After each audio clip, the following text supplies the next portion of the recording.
Opa, o que eu faço se o ICE me pegar? Isso aí é uma pergunta boa para esse momento, né? O que eu vou fazer se o ICE me pegar? Bom, se você não tiver uma tocha para derreter o ICE, né? Hoje eu tô de boa, pessoal. O Flamengo ganhou na quarta-feira, eu tenho que estar de boa, sorry. Tem que estar de boa. Vamos ver como é que eu vou estar segunda-feira, né? Se Deus quiser, o Flamengo ganha de novo e se torna campeão. Porque aí eu fico feliz, tá bom? Mas o que fazer se o ICE me pegar? Bom, pessoal, eu acho que todo mundo deveria de ter um plano. Do mesmo jeito que a gente tem que ter um plano para caso haja um acidente, do mesmo jeito que a gente tem que ter um plano caso perca o meu trabalho, a gente aprendeu 3 anos atrás que nós precisamos ter planos caso haja uma pandemia, entendeu? Essas coisas todas.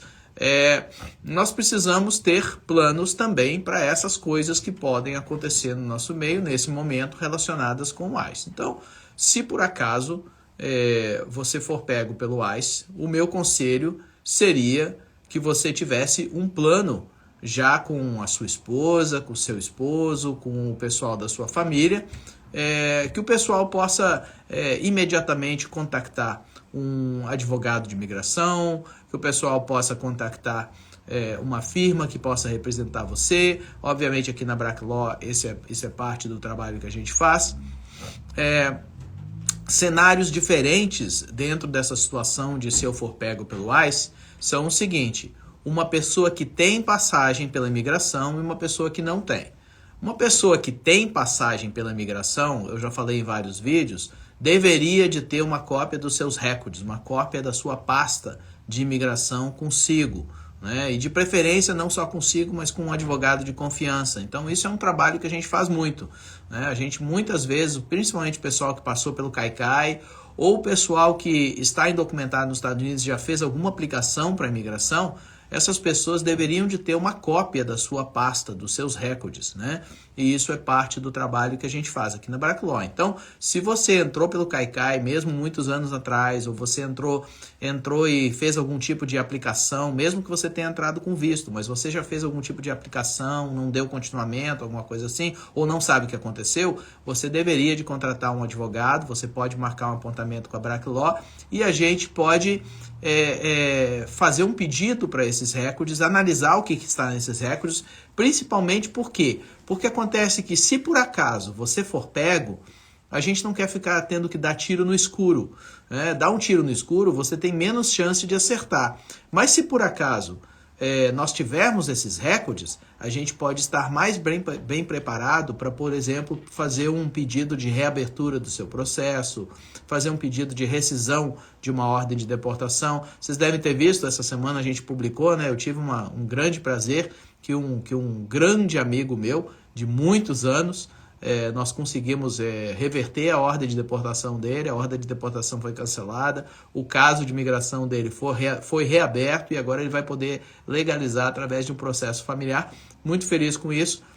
Mas e por quê? Porque há muitos anos atrás a gente já tinha obtido os recordes de imigração, já estava fazendo um trabalho de preparação, aquela coisa, e agora, recentemente, nós tivemos uma abertura para poder fazer esse pedido de rescisão da ordem de deportação e reabertura do processo. E graças a Deus, Deus é bom demais, a gente conseguiu sucesso nisso aí. Então, esse é um tipo de aspecto. É quando a pessoa é pega pelo ICE e a pessoa já teve algum tipo de recorde com a imigração. Você precisa ter uma cópia desses recordes. Se precisar, entre em contato com o nosso escritório, marca um apontamento, a gente pode fazer um pedido para esses recordes para você.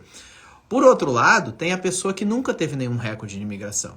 Essa pessoa, ela deve ter os seus impostos em dia, né? Suas declarações de impostos em dia, ela deve ter qualquer tipo de recorde de entrada, ela deve ter com ela, entendeu? Alguém da sua família deve ter acesso a isso, alguém da sua família deve ter acesso, ou dos seus amigos, alguém de confiança deve ter acesso, por exemplo, aos seus documentos, entendeu? Passaporte, certidão de nascimento, certidão de casamento, certidão de nascimento de filhos, recordes médicos, né? Essas coisas todas que podem ser extremamente importantes. Por quê? Porque se uma pessoa é presa e ela nunca teve passagem pela imigração, ela tem normalmente, com raras exceções, mas normalmente ela tem um direito de fazer um pedido de fiança, de liberdade condicional sob fiança para o juiz de imigração. Foi o que aconteceu com aquele jovem Lucas, né? Que todo mundo falou tanto, agora pararam de falar, mas falaram tanto sobre o rapaz Lucas que tinha sido preso, e eu fiquei falando, olha, se tiver um bom advogado, 2, 3 semanas ele vai acabar sendo solto sob fiança.